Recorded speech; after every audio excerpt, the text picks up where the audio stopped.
lempar bangkai ayam, saya caci maki lagi, bikin di konten. Oke. Saya maki-maki balik lagi. Mungkin mereka marah kali kan, besoknya dilempar molotov.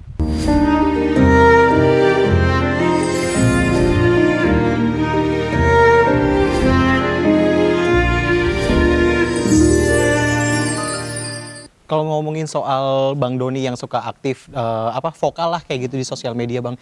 Awal mula konten dan juga awal mula vokal tuh emang dari dulu Enggak. atau dari mana sih Bang? Kan ini kan konten-konten kreator kan baru aja setelah tonton 2020 lah kalau saya lihat ya, konten kreator membahas isu ini. Sebelumnya kan masih didominasi oleh podcast kan. Iya. Bukan sorry, podcast YouTube. YouTuber ya kan segala macam kan. Baru di akhir-akhir ini aja semenjak ada TikTok. TikTok pun awalnya juga cuma joget-joget aja. Reels Instagram ini kan baru semua. Gitu. Iya. Nah semenjak ada itu mungkin sudah ada tren berbicara tentang politik, ada tren berbicara tentang edukasi dan lain-lain tuh banyak lah. Cuma kebetulan yang pas saya dan teman-teman lakukan adalah mengkritisi atau membicarakan tentang politik, isu politik, sosial politik yang berkembang saat ini.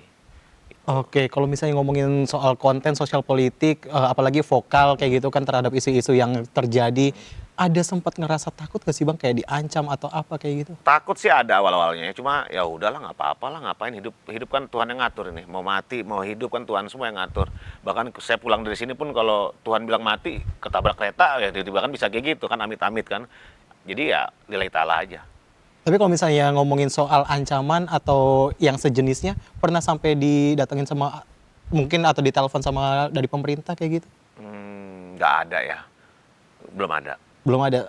Jadi tapi kalau misalnya dulu tuh saya ingat, kalau konfirmasi kalau misalnya saya salah, itu sempat dilemparin bom molotov. Ya, pertama bangkai ayam dikirim paketan, habis itu ke hari keduanya bom molotov. Oke, itu lagi ngebahas kasus apa Bang spesifiknya pada saat Waktu itu pada saat itu lagi rame isu penanganan bencana alam di Aceh. Oke. Saya juga nggak ngerti juga kok tiba-tiba saya jadi sasaran. Karena saya tidak mengamplifikasi sama sekali bencana alam di Aceh. Bahkan saya ke Aceh pun nggak bikin konten, nggak bikin konten nangis-nangis, nggak bikin konten apa, ya udah.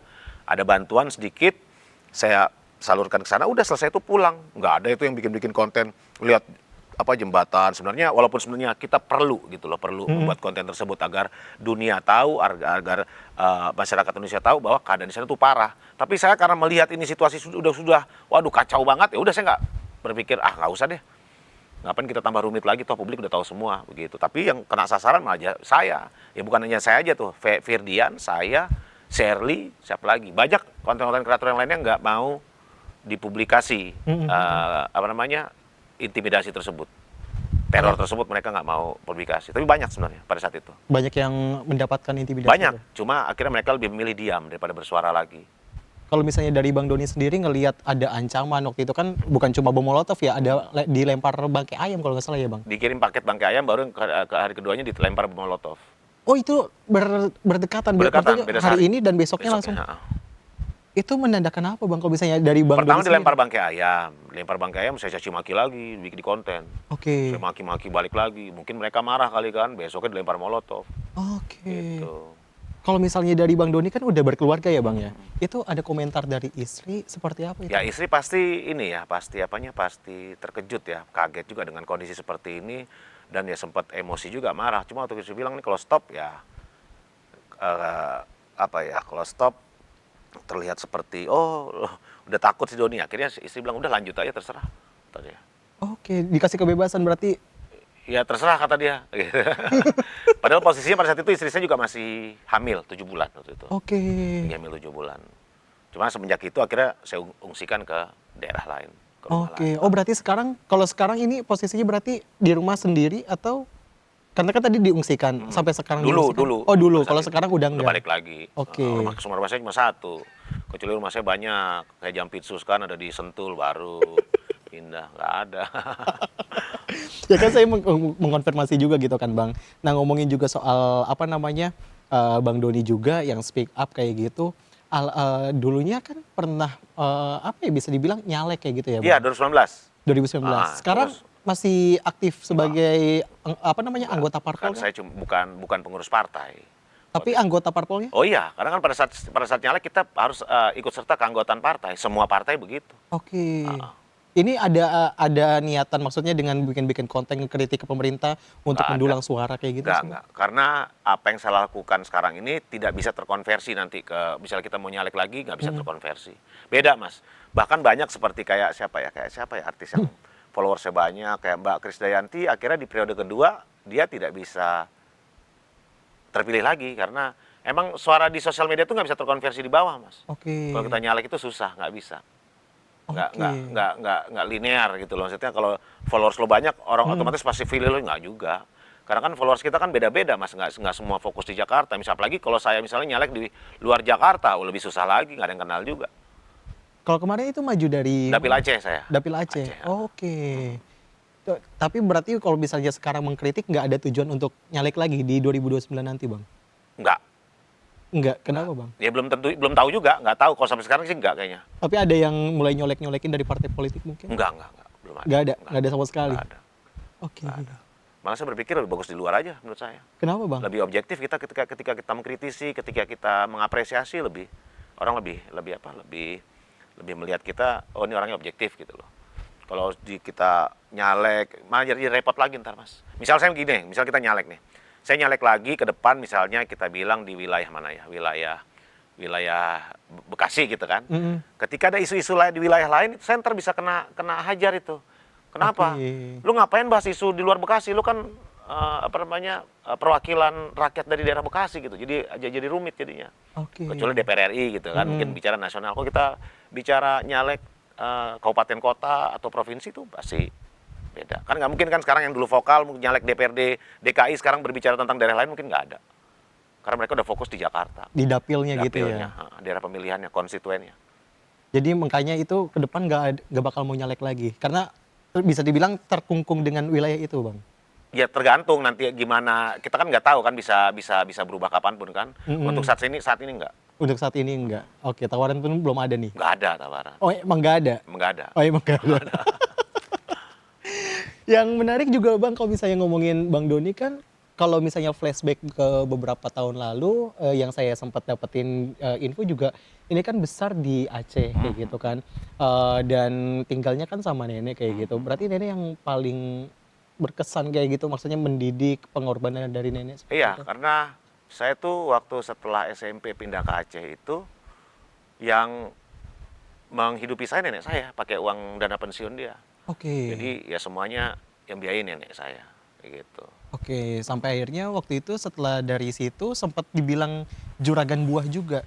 Enggak, Ada sebutannya. enggak, waktu SMA itu saya kan hidup di keluarga saya di Aceh itu enggak kayak banget, biasa-biasa aja gitu loh. Saya tuh pengen punya duit lebih. Gimana sih caranya pengen punya duit lebih, ya kerja. Oke. Waktu SMA itu saya pulang sekolah, itu saya jualan buah bareng sama teman rame-rame gitu loh, jualan buah. Jadi beli buahnya subuh, jualnya jam 2 siang sampai sore gitu loh. Kan selisihnya lumayan. Nah, selisih dari margin itu kita bisa buat makan nasi goreng lah, makan apa, itu aja sih. Oke. Cuma memang saya dari dulu tuh tidak mau membebani nenek saya. Karena Oke. tanggungannya udah banyak gitu. Makanya dari situ hidup dari nenek dan dari kelas bawah juga kayak gitu kan, dari masyarakat yang biasa saja sampai akhirnya sekarang vokal kayak gitu ya, Bang? Atau enggak juga? Apa gimana sih? Ya mengalir aja sih. Kalau vokal sih semua orang vokal menurut saya, bukan hanya saya saja, semua vokal. Tapi menyangka nggak, Bang, di antara banyak influencer, salah satunya tuh Bang Doni yang akhirnya maksudnya kalau bikin konten mengkritik tuh akhirnya dinotis sama orang kayak Enggak gitu. juga. Banyak ada Deddy Kobuzer, ada Deddy Sumargo, itu menurut saya lebih potensial menurut saya. Kalau saya mah masih UMKM bisa dibilang, bukan siapa-siapa. UMKM tuh maksudnya gimana tuh, Ya Bang? masih pegiat media sosial, masih kelas kecil. Beda sama kayak Bang Deddy Kobuzer, Bang Deddy Sumargo. Mereka benar-benar mengangkat isu yang yang mengadvokasi rakyat menurut saya selama ini. Oke, kalau misalnya ada komentar soal Bang Doni kayak gitu nyebut kalau Bang Doni ini anti pemerintah itu gimana? Enggak anti pemerintah juga. Oke. Ya kan yang kita kritisi yang kurang tadi ya, maksudnya yang kurang baik kita kritisi kan akhirnya. Mm-mm. Kalau yang baik tetap kita apresiasi. Ada konten saya yang membicarakan tentang MBG. Jadi ada satu sekolah, saya lupa di daerah mana. Itu MBG itu disajikan dengan prasmanan. Oke. Dan itu bagus banget, saya ngeliat itu bagus banget. Makanannya enak, fresh segala macam. Anak juga mengambilnya secukupnya. Karena Oke. porsi anak kecil dengan porsi orang dewasa tuh beda-beda. Iya, iya. Nggak bisa kita main tumpuk aja nasi bulat gitu, nggak bisa. Mhm. Gitu. Jadi saya apresiasi ini bagus gitu. Terus apa misalnya kayak apa MBG di wilayah 3T sana saya ngeliat wah anak-anak kecil apa namanya sangat antusias. Karena ada mereka bisa makan daging, bisa makan ikan di mana sebelumnya mereka tidak bisa apa merasakan makanan seperti itu gitu. Itu saya apresiasi. Oh, tetap ya, Bang? Itu Ada tetap contoh kayak misalnya kemarin tuh ada apa lagi ya? Kita soal ini ya, lapangan pekerjaan. Itu ada Pak Seskap Teddy itu membuka ratusan ribu lowongan magang. Magang dan digaji. Tuh, gajinya di atas UMP lagi nggak salah. Tolong koreksi saya. Itu saya apresiasi juga. Ini kan bagus tandanya. Di saat lagi banyak PHK di mana-mana, Seskap Teddy meluncurkan program magang. Magang. Gitu. Bagus kok itu. Jadi Berarti masih balance ya, maksudnya balance mengkritik nggak ya? ada. Kita nggak membabi buta semua kita kritisi. Enggak, Mas. Oke.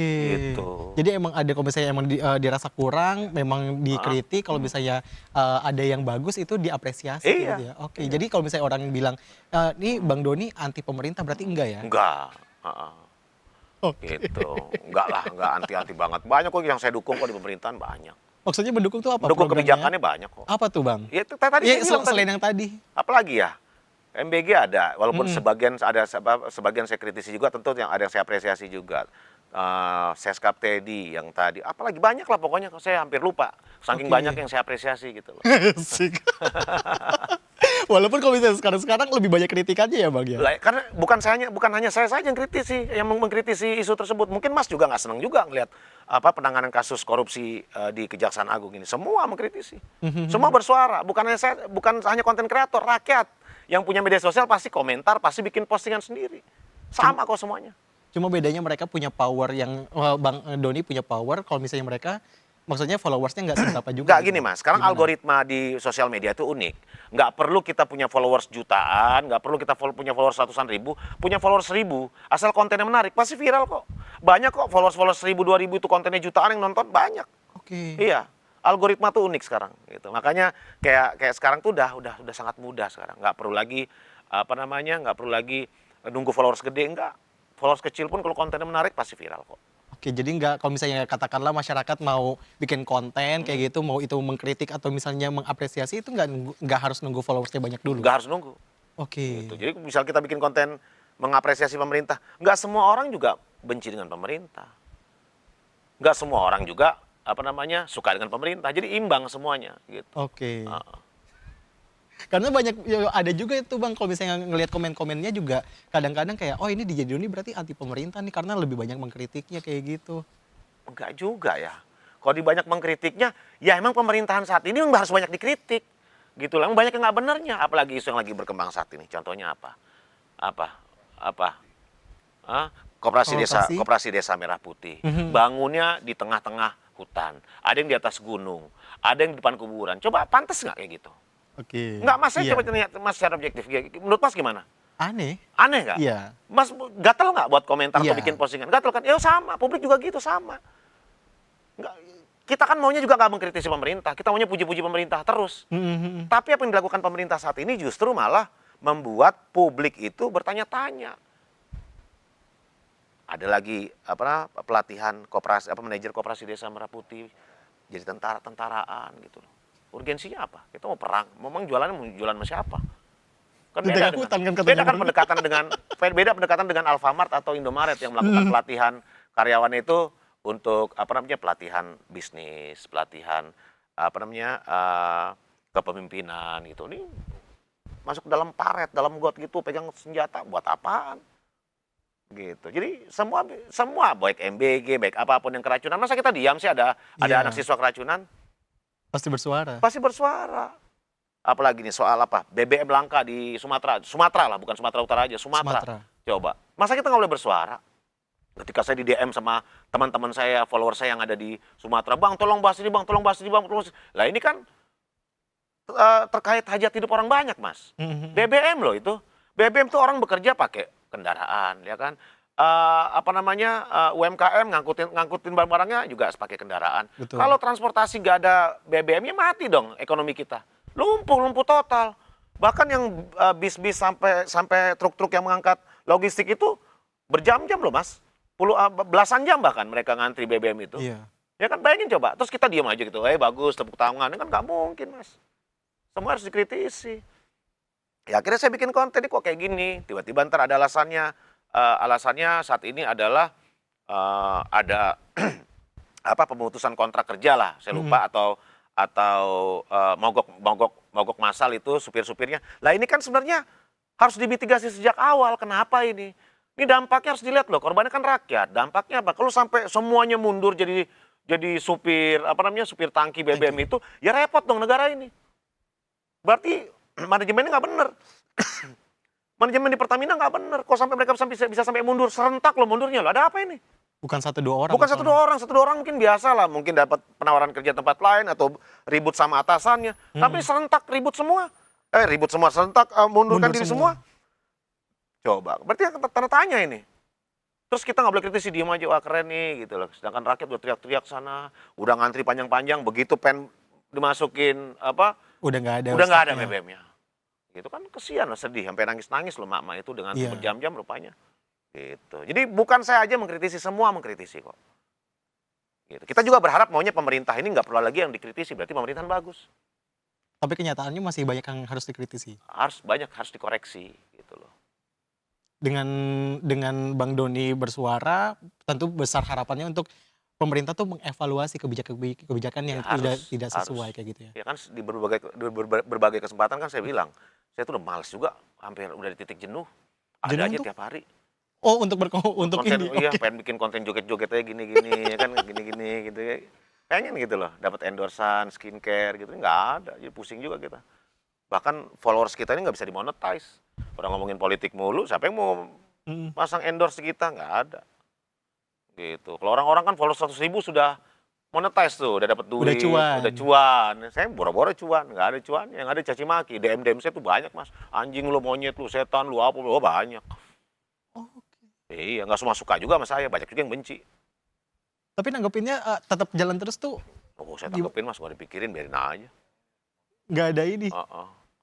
Oke. Nggak ngapain, biarin aja. Banyak mas, yang caci maki di kolom komentar juga ada juga. Tapi nggak dihiraukan, biarin aja tetap Biarin jalan. aja kan, semua kan kita negara demokrasi, semua orang punya pandangan masing-masing. Jadi kalau pandangan berbeda, biarin aja. Mungkin menurut mas di sini angka 6, menurut saya angka 9 gimana? Oke. Mas ngeliat angka 6 di sini. Saya ngeliat di sini kan angka 9. Beda-beda, ya terserah mereka. Yang namanya komunikasi itu kan perspektif, Mas. Beda-beda.